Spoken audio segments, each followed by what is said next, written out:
This is Designing with Purpose, where we break down the thinking behind architecture for clients, for architects, for better projects.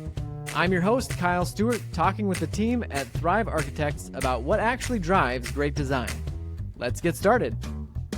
Welcome back, everybody, to another episode of Designing with Purpose. Today, I'm excited to be joined in the studio by Jeremy Bartlett, the firm principal at Thrive Architects, and Beth Bokelman, the Director of Interior Design with Thrive. Beth, it's been a little while since we've had you on, so it's good to have you back. Thank you. Looking forward to another conversation today regarding interior design. And today it's all focused around, is it better for interior design to be brought in from an independent designer, or does it work better if it's in-house with the architect? And of course, you guys offer it as an in-house service. But we'll have an honest conversation about the pros and cons of each way of approaching it. And why don't we start out just kind of can you just sort of define both models of independent interior design versus in-house interior design? What does each of those look like? I have to say, Kyle, independent interior designer, you can kind of pick and choose your clients, your niche, who you want to direct your talents to. And with an architecture firm or an interior design firm, whatever it be, you work with the clients that are coming through the door to your firm and working it that way. I wonder if some people hear in-house interior designer and they think more cookie cutter, and they hear independent interior designer and they think more creative, customized, that type of thing. And you've been on both sides of the coin on this. So Right. Is that true, or is that false? I think pretty false, because when you're with an architecture firm, it's some people think it's more convenience, right? But it's actually the integration part of it, which is really important. Being in those teams meetings with everybody, being involved with the client from the get-go, being able to design the interiors right along with the architects, and being in those conversations is really important. As an independent designer, you don't usually come in until all that's been done. And then you're coming in and hoping that your design and your client's vision of the interiors fits into the space that's already been created. For me, I love being here because I like being a part of the conversations from the beginning. And for me, I feel like I can be more creative that way. And other times I feel like I'm pigeonholed into a space that I wasn't able to help create. So it actually enhances your creative abilities, and I'm guessing the ability to stay within the client's dream and vision for their space as well, which is Right. obviously the main priority. And budget too. I mean, and yeah, as in-house too, we have endless material resources, and I can also help stay on budget. let's kind of just play devil's advocate for a little bit. What would be some of the pros of having an independent designer, or have you experienced that in projects you've been a part of? Well, I think having independent interior designers, they usually will have their specialty. They'll be either like really good at residential or really good at senior living or commercial. That's what I find, is that more independent have their strong suits.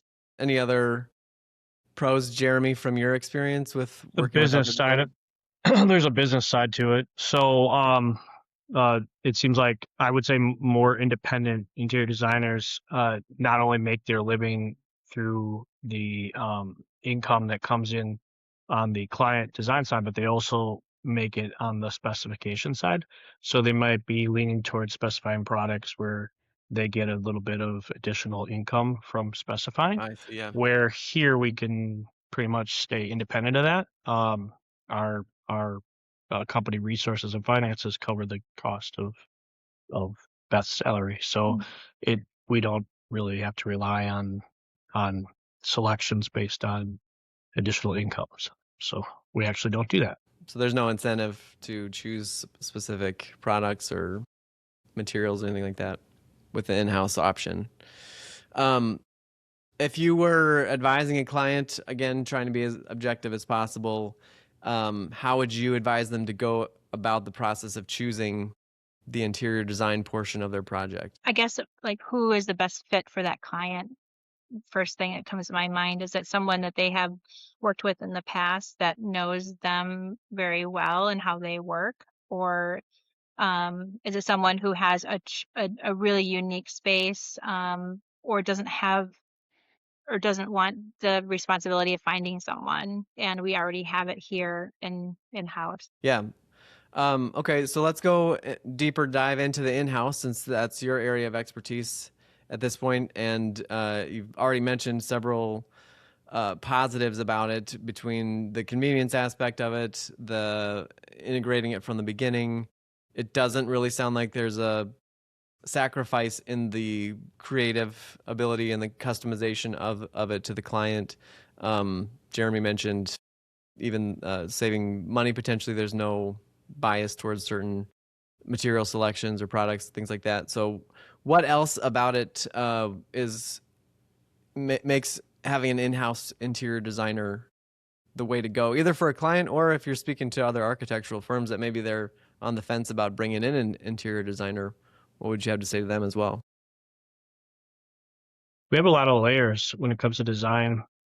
So if we were to break that down, when we start to look at designing the space and the flow through the space, and we start to render out what that might look like and put together the cabinetry design or the fireplace or all the features that are going to happen in that space, having a cohesive vision together up front and being involved in the interaction that plays off of like first concept rendering before we even show it to the client and throw it to Beth and say, hey, what do you think? Oh, I was thinking this, or I was thinking that.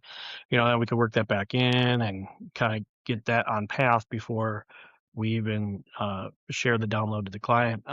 That's extremely valuable. I can't even put a price on that, to be honest. What about if there's other architects listening? What would you say to them if they're considering bringing in an interior designer? Because you did that recently. Yeah. So it's interesting, right? It's a bit of a different marketing aspect to it. It supplements what we do, but an interior designer they need to take on a lot more work than we do. So like if we take on 5 projects or whatever, interior design needs like 10 projects to keep them busy. Like the time allotted on the interior side is so much less than the time we need architecturally. So we have grown to a spot where we are about 15 architectural staff. And so it started to make more fiscal sense. I would say don't bring it on too early, because I think that as an architect, that would be problematic. You wouldn't be able to support that side of it. I mean, obviously, learning to integrate it into your proposals and integrate it into the process.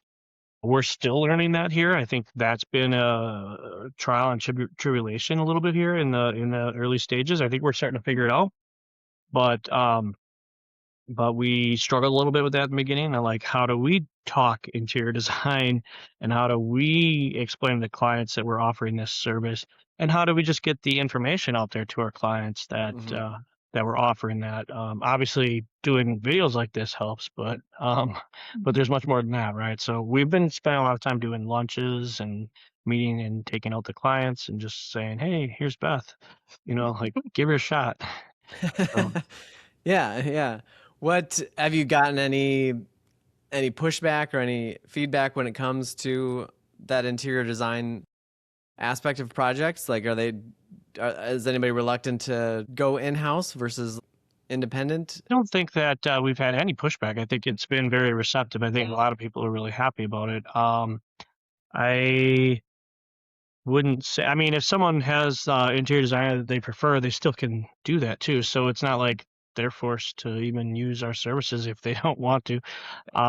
So yeah, I mean, it's the best of both worlds in that regard. There's really only positives when it comes to using the in-house interior designer with your architect, especially with you guys. I mean, obviously we can't speak for every architect, but in your case, Beth, as the designer and in your experience having done it both ways, it sounds like it's better all the way around for the client, for you as the designer, for the architectural firm, specifically from that collaboration and integration standpoint. Can you just speak a little bit more to that point, Sure. in terms of the collaboration and how helpful that truly is? Yeah, I mean, I was an independent designer for a long time, and I just saw a great value of being in-house. You know, you're talking with your peers, and just the camaraderie amongst the office is really great. You don't get that as an independent designer. And that has been just something that's really benefited myself. And I also just love having all the resources and available to me, in-house library, these great reps that really care for your outcome of your project. Yeah, the reps are really invested here, Hmm. it feels like. So we get, I don't know. There's the perks of getting to spend time with all the reps. That's fun. Even I've been enjoying that. And hopefully this has been helpful to those of you watching and listening when it comes to learning more about architecture, learning what it's like to work with an architect, especially the one like Thrive that uses an in-house interior designer, and really the benefit that can provide to your project. So appreciate you guys as always in your perspective. And Beth, it was great to have you back on after a while, and glad to hear that it's going well when it comes to incorporating interior design into everything that Thrive does. And then for those of you in the audience, if you want to hear specific topics or you have questions or comments, don't hesitate to leave those in the comments below, and we'll have a new episode coming out next week. And until then, have a great week.